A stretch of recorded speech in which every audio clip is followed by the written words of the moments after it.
You might be grabbing your tissues or maybe hearing sniffles in your home or at work. And of course, during this pandemic, that's always cause for concern, but it is also allergy season. News 4's Lauren Daniels went to one of the busiest spots in the metro right now, an allergy clinic, to find out what you need to know.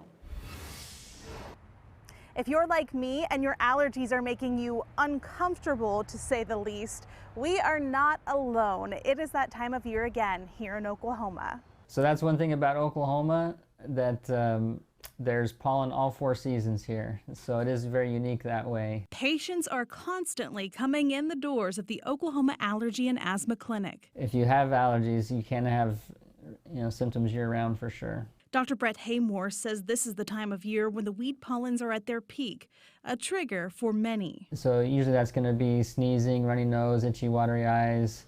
So we definitely have a lot of people experiencing that. Of course, a big question a lot of people have right now, are my symptoms allergies or COVID-19?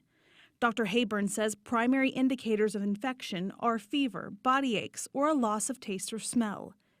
If you don't have those symptoms, one thing you may be surprised to learn is your allergy-like symptoms could be something else. For us as allergists, only about 20% of people actually have indoor or outdoor allergens, but a lot more people than that get nose and sinus problems. Hayburn says if your daily allergy medicine routine isn't helping, it may be time to visit a doctor. So if you're having chronic nose and eye and sinus issues, sometimes having testing to see if it's truly allergies or not can be really helpful to know how to best treat it. In Edmond, Lauren Daniels, Oklahoma's News 4. Haymore says in the last 4 to 5 years, new injections have been developed to help treat sinus disease, polyps, and asthma.